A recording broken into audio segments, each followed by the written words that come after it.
Olá, seja bem-vindo ao programa Face do Poder do canal Hoje News desta quinta-feira, 29 de setembro de 2022. A partir de agora, conversamos com o advogado especialista em direito eleitoral e consultor de estratégias políticas, Paulo Goiás. Obrigado, doutor Paulo, pela gentileza em atender o nosso convite e bater esse papo aqui com a gente que antecede aí o momento do voto. Sim, é sempre um prazer, Silvestre, estar com vocês do Hoje News, principalmente com o nosso público, que sempre nos prestigia, e o retorno, todas as vezes que eu entro no Hoje News, é muito grande, de pessoas tirando outras dúvidas, tirando algumas outras informações. Ok. Bom, doutor Paulo, o momento é um momento importante para a democracia brasileira. Então, vamos falar sobre as tais das pesquisas.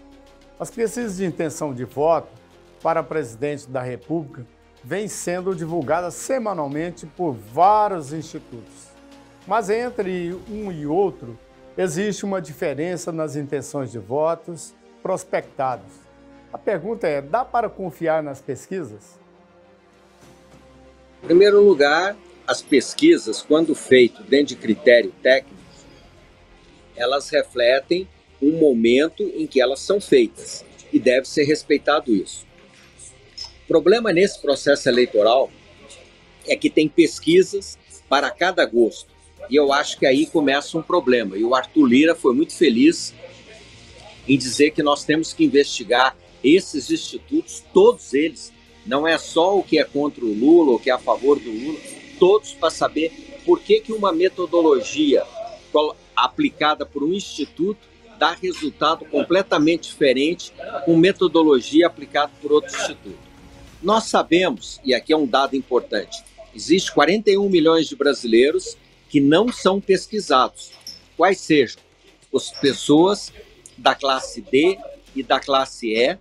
Dentre estes, você tem 26 milhões que são idosos e tem uma parte significativa que é o homem do campo, ou seja, aquele cidadão que trabalha na roça, vive no campo, que não tem acesso a telefone celular e nem internet. O que eu quero dizer com isso? As pesquisas hoje apresentadas refletem 3/4 dos brasileiros e não 100% dos brasileiros.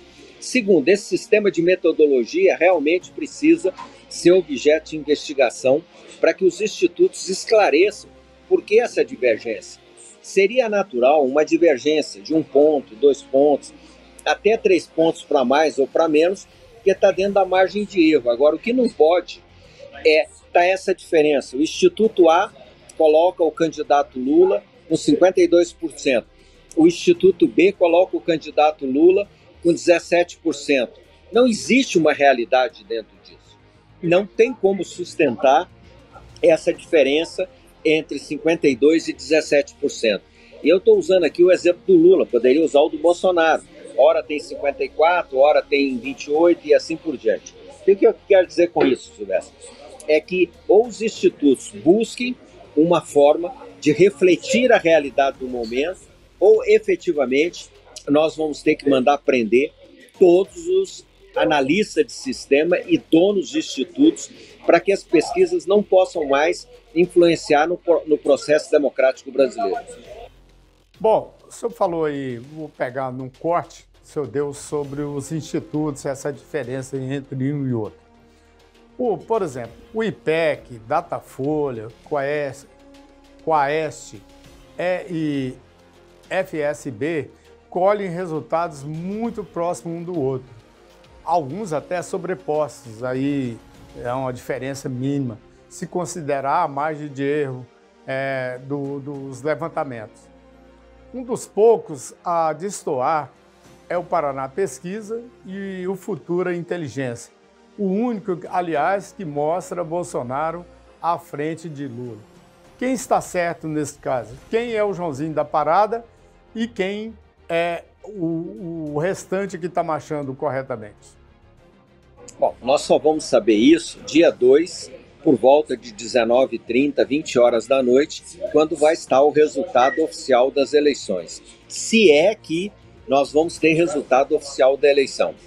Mas sem entrar nessa seara, vamos lá para os institutos. O que está acontecendo? Nas eleições anteriores, os institutos cometeram vários erros. Nas eleições americanas, nas eleições da França e agora nas eleições da Itália, os institutos cometeram grandes erros. E no Brasil, para mim, alguém está agindo de má fé. Não sei se o Instituto A, o Instituto B, C ou D, mas alguém está de má fé. E nós, como sociedade organizada, precisamos que esses institutos reflitam a realidade do momento em que ocorre a pesquisa. Só isso, não precisa mais nada.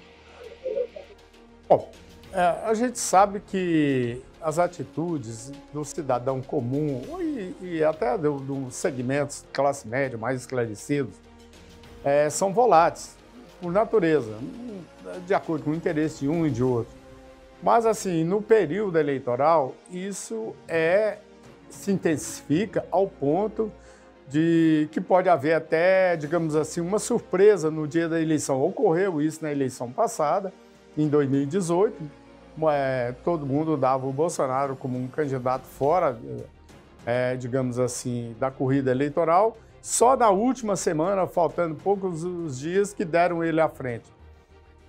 Bom, na sua avaliação, o senhor acha que pode haver uma surpresa aí em relação ao que tem mostrado aí Lula ganhando o primeiro turno e tudo? Que muita gente já disse que é impossível Lula ganhar no primeiro turno.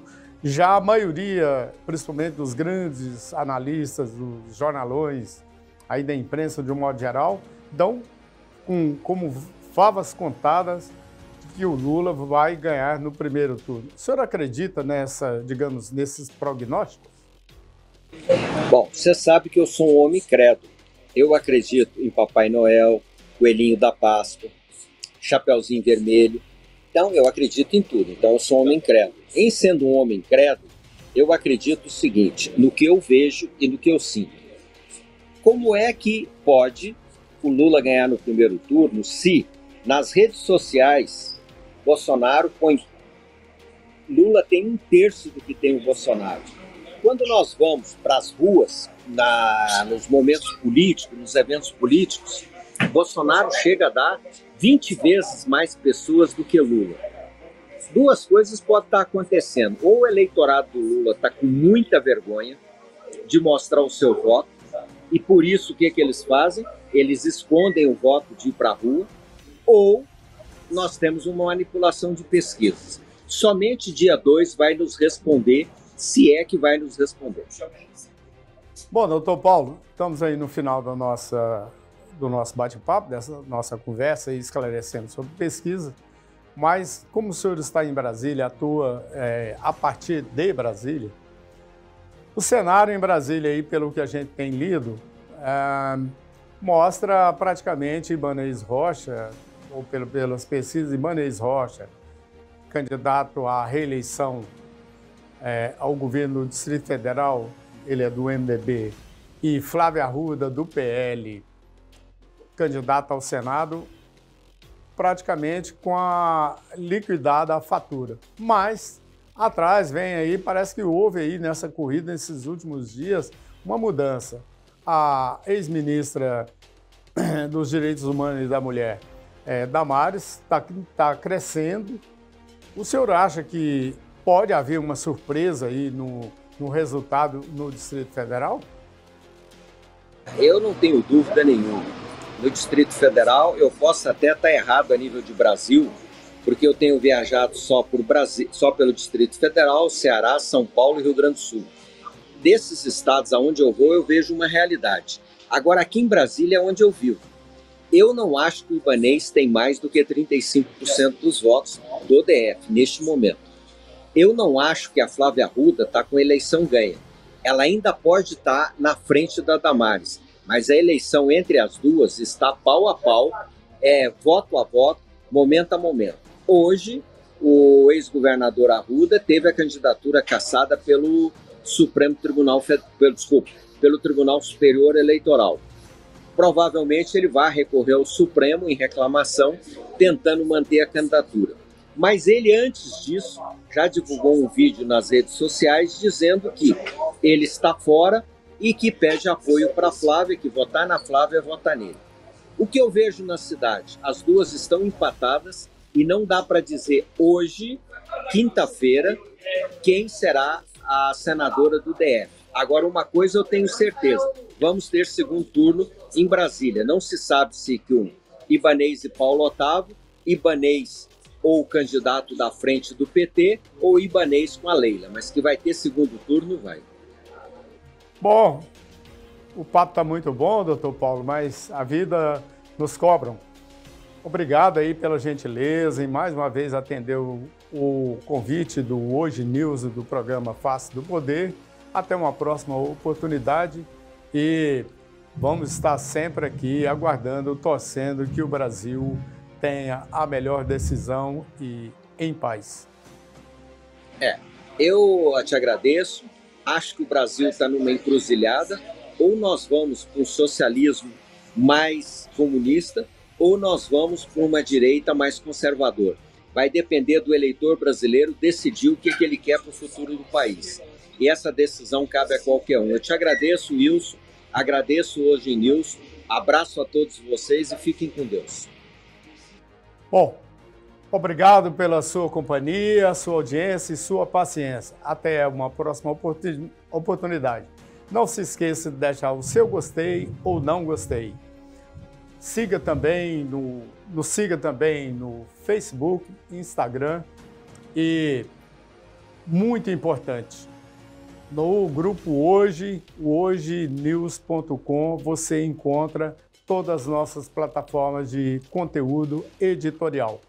Um abraço e até a próxima.